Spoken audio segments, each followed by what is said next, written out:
सूक्ष्म विज्ञान राहतं पण ते सुखाचे आणि दुःखाचे नाही.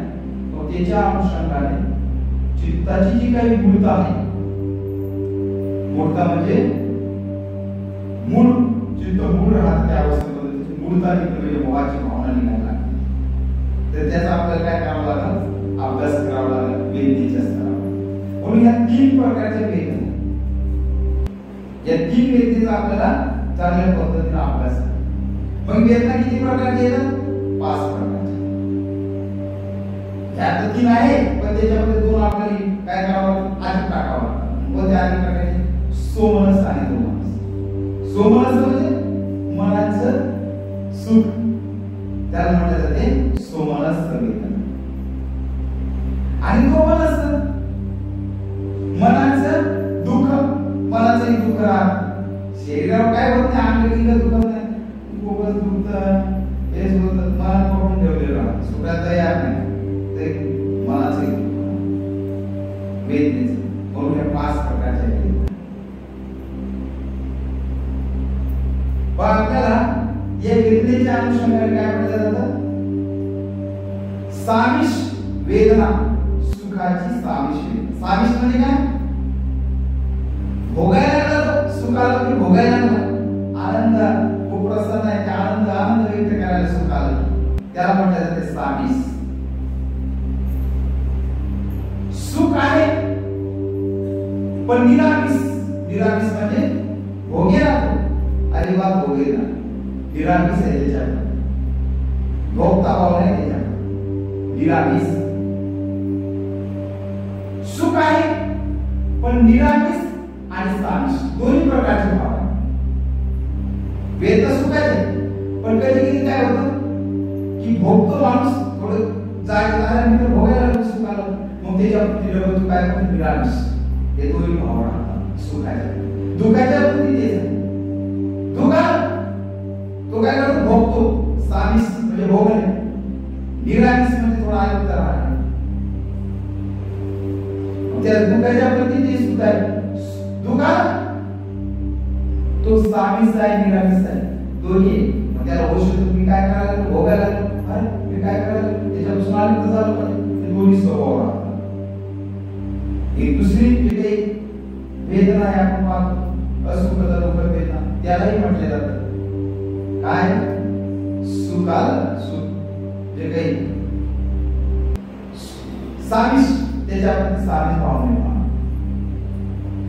भोगतो त्याला सुद्धा. निरामिष अयुक्त होतं त्याच्यापासून. आणि डबल सामिष म्हणजे भोगताही भाव आहे आणि निरामिष हे भाव, 3 वेदनेच्या प्रती तेच भाव असतात. म्हणून अशा पद्धतीने वेदनेला काय आहे आपण जाणतो, त्याला अभ्यास करतो. तर जास्तीत जास्त निरामिष हे कमी, सामिष म्हणजे भोगताच भाव. पण आपल्याला भावाला काय करायचंय, चित्ताच्या स्वभावाला बदलायचं, निरामिष करायचं आपल्याला. जसं तुम्ही खायला गेले, एकदम त्याच्यामध्ये डुबून खायला, लय भारी लय भारी लय भारी भारी लय पोळ्या चांगल्या केल्या, काय तेल लावलं, काय शक्ती करून एकदम मजा घेऊन खाला, मग त्याला काय म्हणतात, सामिष. निरामिष म्हणजे त्याला काय चवीचं काय नाही, फक्त त्याला गोड म्हणायला लागलं. कशासाठी खायला लागलं, दुःखाच्या वेदनेचं सेवन व्हावं, विराम तिचं निराकरण व्हावं, निवारण व्हावं, म्हणून खात असा निरामिष भाव त्याच्यामध्ये निर्माण झाला. म्हणून ह्या गोष्टीला आपल्याला जाणावं लागलं की जे 3 आहेत गोष्टी, सामिष निरामिष, सामिष निरामिष, या गोष्टीचा आपण कसा पद्धतीने अभ्यास वगैरे त्याच्या बाबतीत जोपर्यंत ते समजणार नाही तोपर्यंत आपल्याला काही अनुभव येणार नाही, चांगल्या पद्धतीचा अनुभव येणार नाही. मग या गोष्टीचा आपल्याला काय करणार आहे, अभ्यास करणार आहे. पण हे वेदनाच आहे. मग याचा आपल्याला काय समुदाय, कोणत्या कारणाने वेदना उत्पन्न झाल्या, आपण म्हणतो ना वेदनेचा समुदाय आपल्याला ओळखता आला पाहिजे. आता आपल्याला समुदाय कोणता आहे बाबा, भांडण काय आहे वेदनेच्या समुदायाची. बरेचशा लोकांना शिबिर करतात, अभ्यास करतात, ते समजून घ्यायला काय समजत नाही. समुदाय म्हणजे कारण, कोणत्या कारण. आता गरमी असली तरी वेदना होतात, थंडी असते तरी वेदना होतात, जास्त वेळ बसलो तरी वेदना होतात,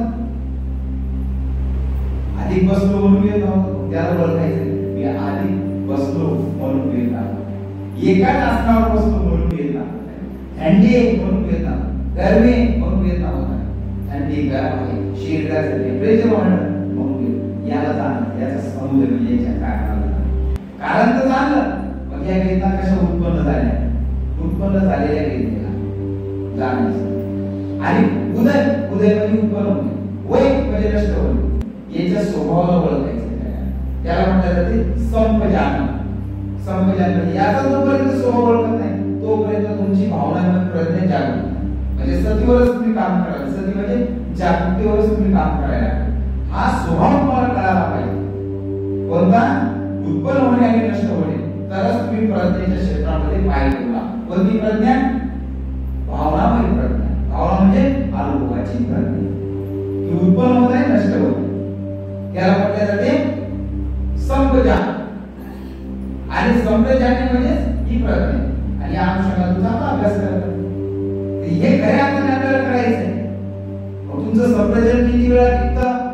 स्मृतीला धरून, सतीला धरून, मग आपल्याला समजून येते की माझी साधना चांगली व्हावी, मी साधनेमध्ये बघत चालतो, प्रगती होत, या गोष्टीचा आपल्याला अभ्यास करावा लागेल. म्हणून 5 वेदना, सोमनस दोमनस, मनाची, सुखाची, मनाची. आता वेदना आहेत 6 प्रकारच्या. कोणत्या 6 प्रकारच्या वेदना आहेत? चक्षु संपस्त वेदना, आपल्या डोळ्यातून वेदना. कसं वेदना कशी होते? मी पाहत असताना मला जे काही सुख उत्पन्न होत आहे, एखाद्या रूपाकडे पाहत सुख निर्माण होत आहे, त्या सुखाची वेदना. दुःख उत्पन्न होणे काय पाहताय? दुःखाची काहीच नाही. काय म्हणते ना, सुखे वाटले दुःखे वाटले, त्या डोळ्यात असुद्धता उडवली, या डोळ्याच्या अंश काय शोध संपजन वेदना. आपल्या जे काही कालावधी शब्द पडले आपण म्हणतो हा शब्द एक सुख वाटते, काढले असते, आता आवाजच आहे, लता मंगेशकरचा आवाज आहे किंवा सोनू निगमचा आणि दुसरे काही काही कलाकार आहेत, अलका अग्नीचा आवाज आहे, कोणते काय लता मंगेशकर, हे सर्व जर आवाज काय आपण काही गाणे ऐकत नाही जास्त, तुम्ही बरेचसे लोकांना ऐकत जरा कळले ना, गाणे थोडं समाप्त, कारण कान तिकडे जातं ते वेदने, त्याच्या अनुषंगाने मोठमोठे लोक गाणे ऐकतात. तर हे चांगला आहे ना आवाज, सुख वाटतं. आणि गलत आवाज आहे ना, कर्कशपणा आहे, वगैरेपणा आहे, काय नाही, मला जरा निंदनीय शब्द मग थोडं वाईट वाटायला, दुःखाच्या वेदना. प्रशंसा जे असते, तुमची प्रशंसा ऐकली ती सुखाची वेदना. निंदा बदमाश माणूस आहे असं म्हटलं की दुःखाची वेदना. ऐकायला दुःखाची, कधीतरी काहीच नाही म्हणत असंतता दुःख काय ऐकण्याच्या बद्दल, नाकाच्या बद्दल तसेच वेदना. खाण्याचं जे आपल्याला नाकावरून पडतो वेदना उत्पन्न होतो, म्हणून तो ओळखतो कोणती भाजी झाली काय झालं, अनुभव अरे याने चांगलं तडका दिला, भाजी चांगली आहे, भाजी चांगलीच आहे, याची भाजी घेते बरोबर असं ओळखतं नाक ओळखतं, म्हणजे जे वेदनेचे अनुभव घेतो म्हणून त्याला ओळख येते. विज्ञान उत्पन्न होतं काय, विज्ञान उत्पन्न होत असते, वेदना उत्पन्न होतो, म्हणून वेदना, खाण्याची वेदना, जीभेची वेदना. तेच नाही जिभेवर पडलं तर त्याचा स्वाद कळतो, बाहेर असते स्वाद कळत नाही, आत पोटात गेलं तरी काही कळत नाही, पोटात गेलं कळत नाही, बाहेर आहे कळत नाही, पण जिभेवर बरोबर गेल्याच्या नंतर वेदनेचा अनुषंगाने अनुभव होतो. हे काही कायला वेदना, कायला स्पर्श होताच वेदना निर्माण, म्हणून म्हटलं जाते स्पर्श संपजन वेदना, स्पर्शात होतो म्हणून वेदना. धम्म संपजन वेदना. आता धर्म म्हटल्याच्या नंतर काय होतं? चक्षु, पोटोपा, धम्म. आता आपले चक्षु, इंद्रिय, स्वतःचे आणि ते जीवाचे काही म्हणे, आता मन जे काही धर्म पुढचे बाहेर धर्म वेदना, आपले मनोवेदना, मनाला काही वाटतं चांगलं म्हणून ती वेदना होती, सुखाची किंवा दुःखाची. या 5-6 इंद्रियाच्या ऐकण्याच्या अनुषंगाने वेदना आला म्हणून त्याला म्हणलं जातं 6 वेदना. आता हे 6 वेदना झाल्या, मग 6 झाल्याच्या नंतर डबल 6 होता. कोणत्या 6? दुःख. आता ग्रस्त आहे, ग्रस्त तुम्ही समजा ग्रस्त आहात, ग्रस्त, सुख, वेदना. 6 प्रकारच्या ग्रस्ताच्या सुखाच्या वेदना असतात. 6 प्रकार जे ग्रस्त 6 प्रकारच्या सुखाच्या वेदनेचा उपभोग, म्हणून त्याला म्हटलं जातं ग्रस्ताच्या सुख. जे काही ग्रस्ताच्या 6 प्रकारच्या सुखाच्या वेदना, ग्रस्ताच्या 6 प्रकारच्या दुःखाच्या वेदना.